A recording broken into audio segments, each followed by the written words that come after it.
Bismillahirrahmanirrahim. Assalamualaikum warahmatullahi wabarakatuh. Apa kabar anak-anak hebat semua? Semoga kalian selalu dalam kondisi sehat walafiat dan dalam lindungan Allah SWT. Tentunya juga tetap dengan semangat untuk terus belajar. Tidak terasa kita sudah masuk pada tema 4 tentang globalisasi. Sebelum itu, kita baca doa terlebih dahulu agar pembelajaran kita lancar. Berdoa dalam hati masing-masing.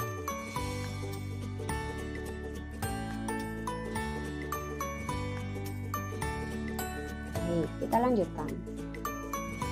Kita akan membacakan terlebih dahulu kompetensi dasar yang perlu kalian capai dalam pembelajaran kali ini.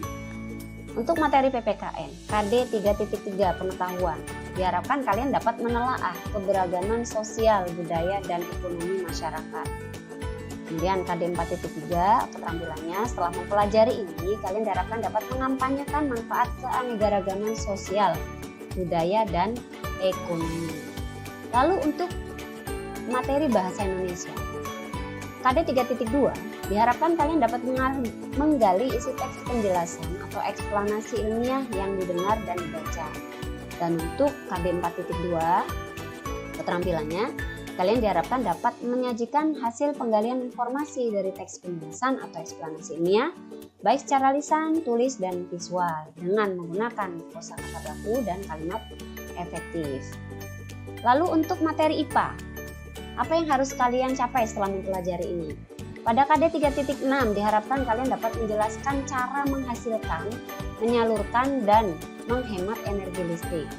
Untuk keterampilannya, KD 4.6 kalian diharapkan dapat menyajikan karya tentang berbagai cara melakukan penghematan dan usulan sumber alternatif energi listrik.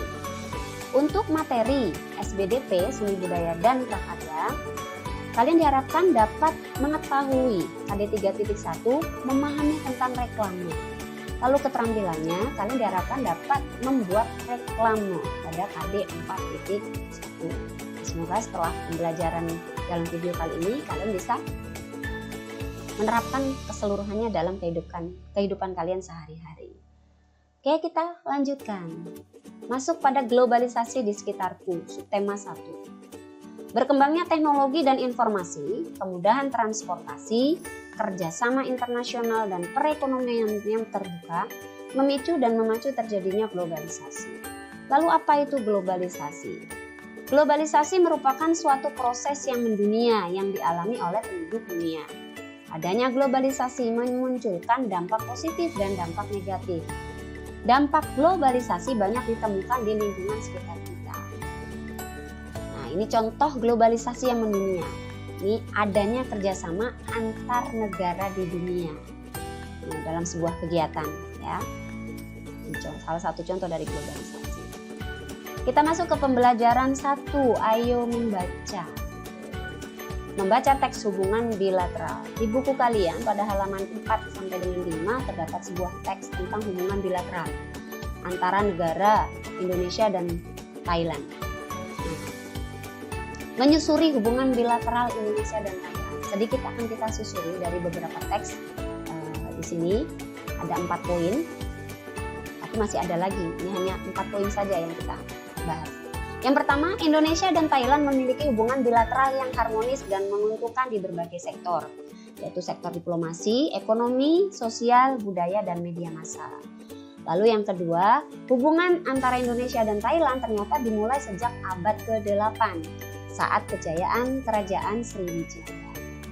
Lalu, bukti hubungan Indonesia dan Thailand apa saja? Ini ada 2 dalam teks tersebut. Yang pertama, ditemukannya candi-candi Buddha Sriwijaya di Chaya, sebuah kota di Provinsi Tani, sebelah selatan Thailand. Lalu, bukti yang kedua, jadi kedua negara, Indonesia dan Thailand, telah melakukan hubungan, yaitu dengan adanya kunjungan Raja Thailand Chulalongkorn ke Indonesia, khususnya di Pulau Jawa sejak zaman penjajahan Belanda. Ternyata sudah lama sekali ya. Oke.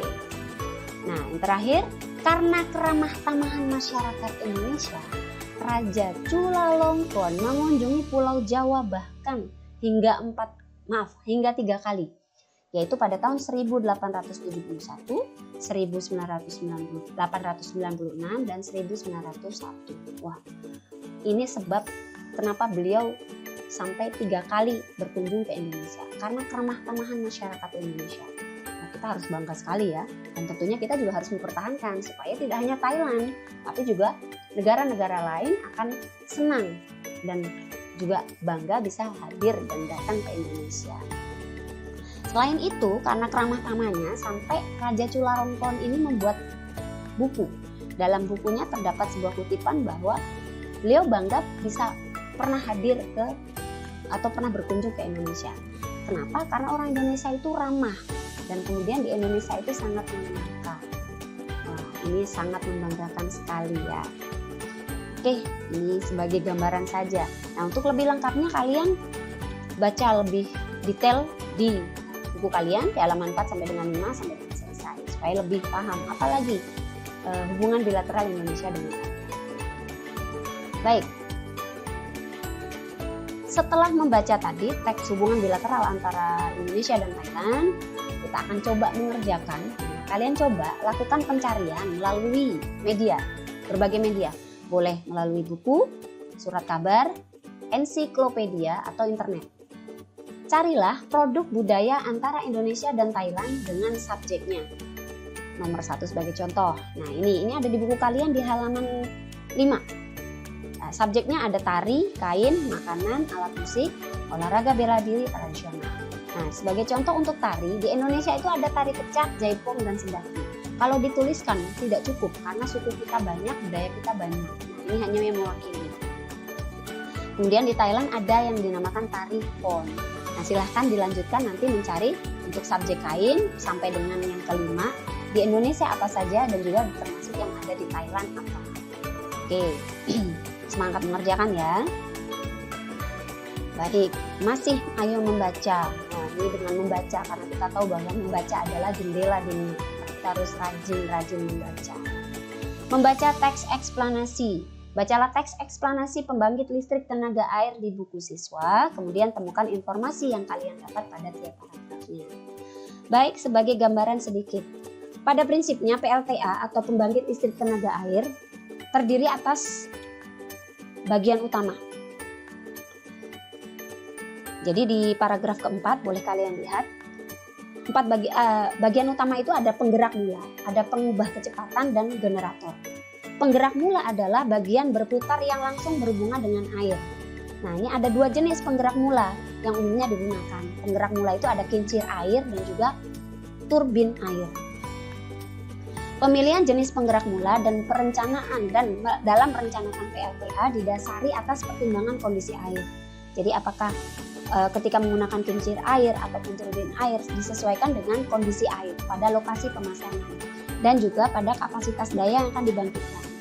Pada daerah air terjun yang dengan ketinggian rendah atau daerah sungai, termasuk parit atau selokan, penggerak mula yang cocok digunakan adalah kincir air. Sedangkan pada daerah air terjun dengan ketinggian sedang sampai tinggi, yang cocok digunakan adalah turbin air. Nah, apa sih itu turbin air? Turbin air adalah model yang lebih canggih dan dapat digunakan untuk pembangkit listrik. Mulai kapasitas kecil sampai dengan kapasitas besar. Ini ada di paragraf ke-7. Lalu tadi ada pengubah kecepatan. Ya, prinsip PLTA tadi ada salah satunya adalah pengubah kecepatan. Pengubah kecepatan adalah alat yang berfungsi untuk mengubah atau menaikkan atau menurunkan kecepatan putaran. Nah, ini adanya di paragraf ke-8. Nah, jadi nanti silahkan baca lagi, baca kembali mulai dari paragraf pertama sampai dengan 8, temukan informasi. Nah, setelah selesai membaca dan setelah kalian menemukan informasi, jangan lupa beri tanda di setiap paragraf yang menurut kalian itu adalah informasi penting yang harus ketahui oleh orang banyak.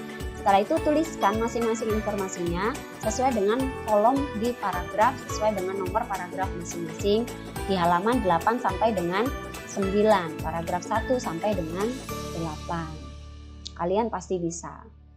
Karena kita sudah sering belajar atau mencoba mencari informasi penting. Dan buktinya kalian bisa. Oke, kita lanjutkan ya. Masih ayo membaca teks, apalagi nih teksnya ya. Kali ini kita akan membaca apa? Wah, ada sebuah gambar. Kalau tadi kita sebelumnya sudah membahas tentang pembangkit listrik tenaga air. Nah, ini adalah salah satu gambar contoh tenaga listrik. Pembangkit listrik tenaga air yang sederhana. Di sini ada pondasi, ya. Kemudian ada aliran sungai, ada kincir airnya, ada generator. Lalu bagaimana cara kerja dari pembangkit listrik tenaga air yang sederhana ini?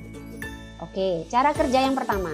Arus air mengenai kincir, kemudian memutarnya. Nah ini, aliran sungai ini, air ini ketika bergerak, maka dan menyentuh kincir air, maka kincir air ini akan bergerak, berputar. Nah, di poin kedua, putaran kincir air memutar dinamo. Ketika kincir air berputar, maka dinamo akan bergerak. Ini dia nih, ya, dia akan bergerak juga. Nah, ketika dinamo berputar, di poin ketiga, dinamo yang berputar menghasilkan energi listrik. Nah, dari putaran dinamo ini bisa menghasilkan energi listrik yang dikumpulkan di generator. Nah, ini yang warna merah ini yang disebut dengan generator. Ini isinya energi listrik yang tadi sudah yang dihasilkan tadi.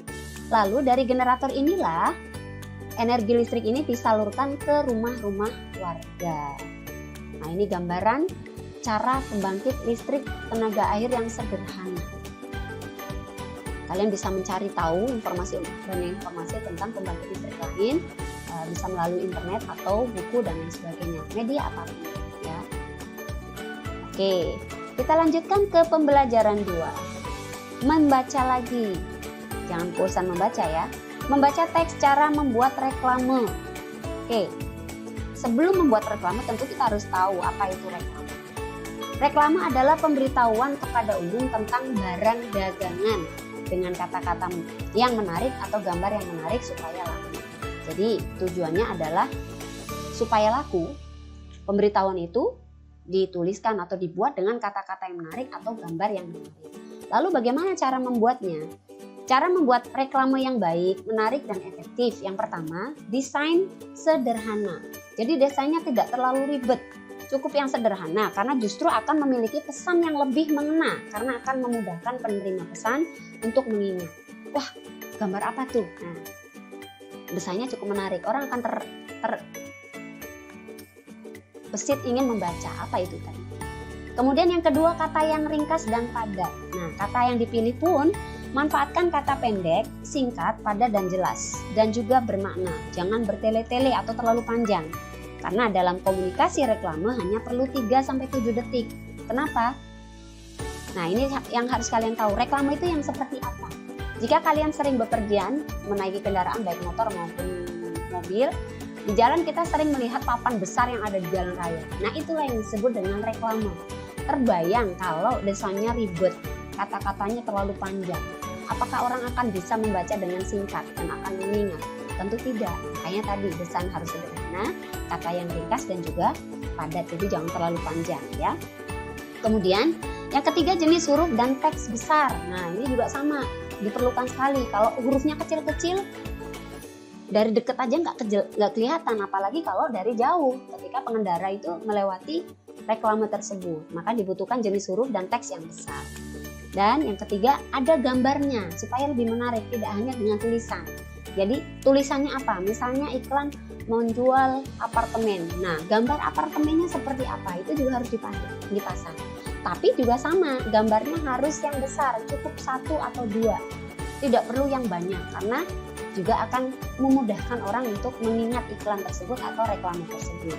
Dan yang terakhir, berikan warna yang kontras. Karena dengan warna yang kontras orang akan tertantang untuk terpancing untuk apa itu, iklan apa itu. Dia akan membacanya dan akan melihatnya secara tidak langsung karena warnanya kontras dan menarik. Oke, kalian sudah tahu ya cara membuat reklame yang baik dan benar atau menarik serta efektif. Nah, ini contohnya. Kalau di jalan kita lebih banyak menemukan sangat menarik ya, besar, kemudian tulisannya juga besar, dari jauh udah kelihatan. Dari jauh aja kadang kita sudah membacanya. Oke, kalian juga pasti bisa membuat reklame. Siapa tahu nanti kalian menjadi orang-orang yang bergerak di bidang periklanan yang juga membuat reklame. Oke, setelah tadi mempelajari tentang cara membuat reklame yang baik, menarik, dan efektif. Sekarang kita akan coba mengamati kriteria reklame. Amati gambar reklame berikut. Apakah reklame berikut sudah sesuai dengan kriteria pembuatan reklame yang baik? Batik tulis Cipto Pratonggo, tetap yang paling tulen sejak 1925. Nah, tentunya masing-masing memiliki pendapat yang berbeda-beda. Apakah ini sudah sesuai dengan kriteria ataukah belum? Oke, cukup ya. Kita lanjutkan. Masih membaca lagi, membaca teks tentang keberagaman ekonomi. Wah, ternyata keberagaman itu tidak hanya pada suku, budaya, agama, ternyata ekonomi pun beragam. Nah, pada teks di halaman 17 ada teks tentang Anna dan Melanie. Ada dua orang, tentunya keduanya berbeda. Nah, apa perbedaan mereka? Tentu juga ada keberagaman yang lain. Silakan baca di buku siswa di halaman 17 tentang Anna dan Melanie. Setelah kalian baca teks tersebut, apakah kalian temukan keberagaman di situ? Apa saja keberagamannya? Lalu, silahkan jawab pertanyaan yang ada di halaman 18. Apa perbedaan yang tampak antara Anna dan Melanie? Yang kedua, bagaimana sikap Anna terhadap Melanie? Yang ketiga, bagaimana sikap Melanie terhadap Anna? Kan tentunya ini ada perbedaan, ada keberagaman. Bagaimana sikap masing-masing? Yang keempat, bagaimana sikap keluarga Anna terhadap keluarga Melanie dengan keberagaman tersebut? Dan yang kelima, bagaimana sikap keluarga Melanie terhadap keluarga Anna? Oke. Ingat, baca dulu dengan teliti dan seksama.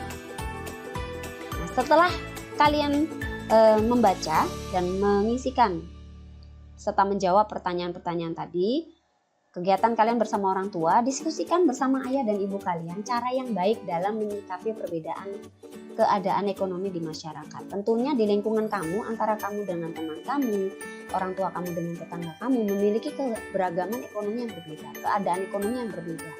Nah, bagaimanakah cara menyikapi perbedaan keadaan ekonomi di lingkungan kamu? Tanyakan atau diskusikan bersama ayah dan ibu kalian. Jadi walaupun berbeda, bagaimana cara menyikapinya? Apakah kita harus yang merasa mampu harus sombong atau bagaimana? Ya, ingat, diskusikan bersama ayah dan ibu kalian. Kita masuk ke pembelajaran 3, menggali informasi teks eksplanasi. Wah, teks eksplanasi. Bacalah teks di bacaan proses listrik sampai ke rumah. Oke, proses listrik sampai ke rumah. Dulu kita bahas di tema 3 ya. Sudah kita bahas di tema listrik. Nah, ini gambarnya proses listrik sampai ke rumah, mulai dari pembangkit listrik, kemudian dialirkan ke penaik tegangan, lalu dialirkan ke saluran transmisi, dari saluran transmisi ke saluran distribusi, dari saluran distribusi dilanjutkan ke pelanggan listrik. Nah, sedikit gambaran tentang pembangkit listrik. Pembangkit listrik ini ada beberapa macam. Jenis-jenis pembangkit listrik ada diantaranya ada PLTU atau yang disebut dengan pembangkit listrik tenaga uap. Ada PLTP, pembangkit listrik tenaga panas bumi. Ada PLTG, pembangkit listrik tenaga gas. PLTGU, pembangkit listrik tenaga gas dan uap, serta ada PLTA, pembangkit listrik tenaga air yang tadi sudah kita pelajari, dan juga PLTD, pembangkit listrik tenaga diesel. Ini di halaman 23. Ya, kalian bisa baca. Jadi pembangkit listrik itu berbagai macam. Itu tadi yang gambarannya. Ya. Kemudian dari pembangkit listrik tadi disalurkanlah ke penaik tegangan. Nah, nanti kalian bisa baca lebih jelas. Penaik tegangan itu ada SUTT atau saluran udara tegangan tinggi, ada SUTET, saluran udara tegangan ekstra tinggi. Lalu kemudian disalurkan ke saluran distribusi. Ada saluran udara tegangan menengah atau SUTM. Nah, setelah itu ada SUTR, saluran udara tegangan rendah. Nah, dari situlah disalurkan ke pelanggan listrik. Prosesnya ternyata panjang ya. Nah, setelah kalian membaca teks nanti, silahkan jawab pertanyaan-pertanyaan berdasarkan bacaan tersebut. Dari manakah energi listrik yang kita gunakan itu berasal? Lalu, siapa saja konsumen energi listrik itu? Yang ketiga, berapa jenis pembangkit listrik yang disebutkan dalam bacaan? Yang keempat, apa tujuan dari penaikan tegangan? Dan yang kelima, apa kepanjangan dari SUTT? Ingat, baca dulu lebih dalam dan lebih teliti supaya kalian bisa menjawab. Baik, kita lanjutkan. Nah, jika tadi kita sudah membaca sedikit tentang proses listrik sampai ke rumah, di sini juga sudah disediakan video tentang bagaimana proses listrik sampai ke rumah. Silakan kalian lihat dan tonton sampai selesai ya.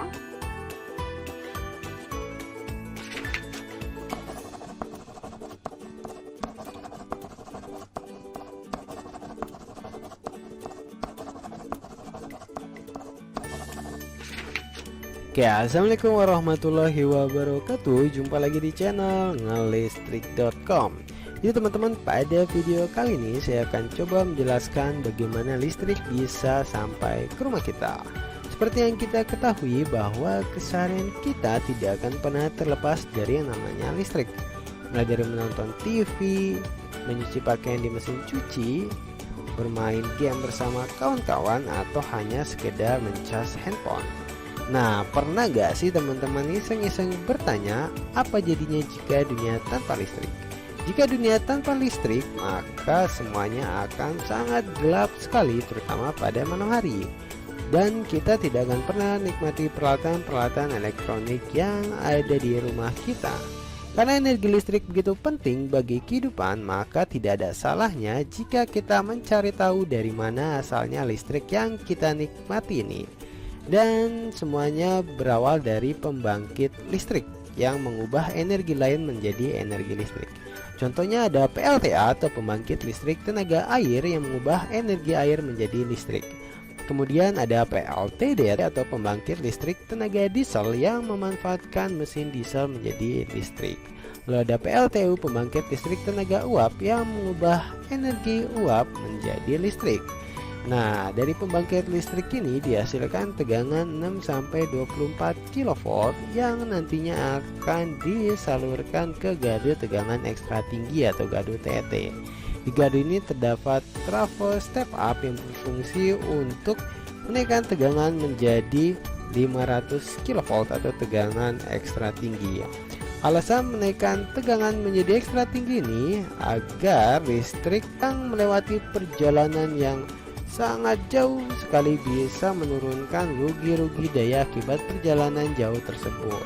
Dengan menaikkan tegangan listrik ini, maka arus menjadi turun dan juga nantinya kabel atau kawat penghantar pun menjadi lebih kecil sehingga bisa menjadi penghematan secara ekonomi. Selain itu, tegangan 500 kV ini akan masuk ke gardu tegangan tinggi yang di sana juga terdapat trafo step down. Di trafo step down ini tegangan diturunkan menjadi 150 kV. Alasan penurunan tegangan dikarenakan memang jarak sudah tidak terlalu jauh dan sudah banyak rumah-rumah penduduk sehingga memang tegangan perlu diturunkan agar menjadi lebih aman. Kemudian tegangan 150 kV ini masuk ke gardu induk untuk diturunkan lagi oleh trafo step down menjadi tegangan 20 kV atau tegangan TM. Nah, tegangan 20 kV ini nantinya akan disalurkan ke pelanggan TM atau pelanggan tegangan menengah seperti pabrik-pabrik industri. Selain disalurkan ke pelanggan TM, tegangan 20 kV ini nantinya juga akan masuk ke gardu distribusi yang biasanya berupa gardu tiang. Di sana terdapat trafo step down yang berfungsi untuk menurunkan tegangan menjadi 220 volt dan nantinya akan disalurkan ke rumah-rumah penduduk atau rumah kita salah satunya. Oke teman-teman, saya pikir cukup sekian yang bisa saya sampaikan tentang bagaimana listrik bisa sampai ke rumah kita. Dan jangan lupa di subscribe channel saya. Semoga video saya ini bermanfaat bagi teman-teman semua. Wassalamualaikum warahmatullahi wabarakatuh.